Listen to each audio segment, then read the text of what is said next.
ಗದಗ ಜಿಲ್ಲೆಯ ಲಕ್ಷ್ಮೇಶ್ವರ ನಗರದಲ್ಲಿ ಇಂದು ಆಶ್ರಯ ನಿವೇಶಗಳ ಹಂಚುವ ಸಂಬಂಧ ಊರಿನ ನಾಗರಿಕರಿಂದ ಹಾಗೂ ಮಹಿಳೆಯರಿಂದ ನಗರದ ಪ್ರಮುಖ ರಸ್ತೆಯಿಂದ ಸಂಚರಿಸಿ ಪುರಸಭೆಗೆ ಪ್ರತಿಭಟನಾಕಾರರು ಮುತ್ತಿಗೆ ಹಾಕಿದರು.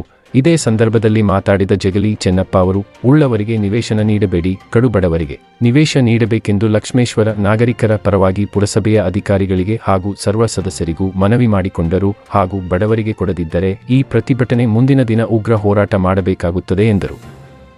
ಇದೇ ಸಮಯದಲ್ಲಿ ಮುಕ್ತಿ ಮಂದಿರದ ವಿಮಲ್ ರೇಣುಕಾ ವೀರ ಮುಕ್ತಿಮುನಿ ಶಿವಾಚಾರ್ಯರು ಮಹಾಸ್ವಾಮಿಗಳು, ಮಾಜಿ ಶಾಸಕರು ರಾಮಕೃಷ್ಣ ದೊಡ್ಡಮನಿ, ಸುರೇಶನದ್ದೇನವರ, ಮಾಗಡಿ ಮಂಜುನಾಥ, ದಾದಾಪಿರ ಮುಚ್ಚಾಲೆ, ನಾಗರಾಜ ಚಿಂಚಲಿ, ಅಮರಪ್ಪ ಗುಡಗುಂದಿ, ಬಸವರಾಜ ಹಿರೇಮನಿ, ಸುರೇಶ ಹಟ್ಟಿ, ನೀಲಪ್ಪ ಪಡಿಗೇರಿ, ರಾಜಣ್ಣ ಲಿಂಬಿಕಾಯಿ, ಚಂದ್ರು ಮಾಗಡಿ, ನೂರ ಅಹಮದ ಶಿಗ್ಗಾವಿ, ಬಸವರಾಜ ಕಲ್ಲೂರ್ ಉಪಸ್ಥಿತರಿದ್ದರು. ಪರಿಸ್ಥಿತಿ ಹಂಗೆ ಬಂದ್ಬಿಟ್ಟೈತಿ. ಲಕ್ಷ್ಮೇಶ್ವರದ ವ್ಯವಸ್ಥಿತ ಪರಿಸ್ಥಿತಿ ಹಂಗೆ ಬಂದ್ಬಿಟ್ಟೈತಿ. ಇಲ್ಲೇ ಸ್ವಲ್ಪ ದುಂಡಗೈತಿದೆ, ಚೌಕಿಲ್ಲ. ಚೌಕಿದ್ರೆ ನಮಗೆ ಕಾಣ್ತಿತ್ತು. ಎರಡರ ಮಗ ಕಾಣ್ತಿದೆ, ದುಂಡಗೈತಿದೆ. ಸ್ವಲ್ಪ ದುಂಡಗೈತೆ ಅಂದ್ರೆ ನೀವು ಸ್ವಲ್ಪ ತಿಳ್ಕೊಬೇಕಾಗ್ತ. ಬಹಳ ತೀರ ಹೊಡಿ ಹೇಳಿ ರಾಮಕೃಷ್ಣ ಬೈತಾರ ನಮಗ, ಮುಸಲ್ರು ಬೈತಾರ. ದುಂಡಗ ಇದಕ್ಕೆ ಸ್ವಲ್ಪ ನಾವು ಬಹಳ ಪಾರದರ್ಶಕ ವಿಚಾರ ಮಾಡ್ಬೇಕಾಗತ್ತೆ. ಇದ್ರಾಗ ಬರೀ ಕೇವಲ ಈ ಕಾನೂನು ದೃಷ್ಟಿಯಾಗಿ ತಪ್ಪಾಗಿಲ್ಲ, ಕೇವಲ ಆಡಳಿತ ಮಾಡೋರು ಅದು ಯಾರು ಆಡಳಿತ ಮಾಡ್ತಾರೆ ಆಶ್ರಯ ಸಮಿತಿ ತಪ್ಪಾಗಿಲ್ಲ.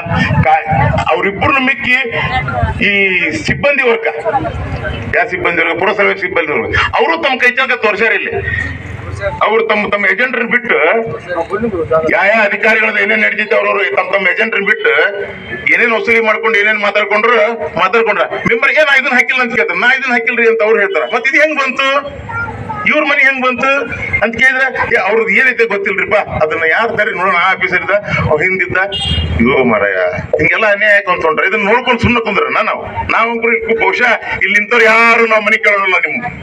ನಿಮ್ ಮನೆ ಕಸ್ಕೊಳಕ್ ನಾವೇನ್ ಬಂದಿಲ್ಲ. ಕಸ್ಕೊಂಡವ್ರು ಹೊಳ್ಳಿ ಕೊಡ್ಸಾಕತ್ತೀವಿ. ನಾವು ಕಸ್ಕೊಂಡವ್ರು ಹೊಳ್ಳಿ ಕೊಡ್ಸಾಕಂತ ಬಂದಿವಿ. ಇದಕ್ಕ ನಮ್ಮೆಲ್ಲರೂ ಬೆಂಬಲ ಇರ್ಬೇಕು.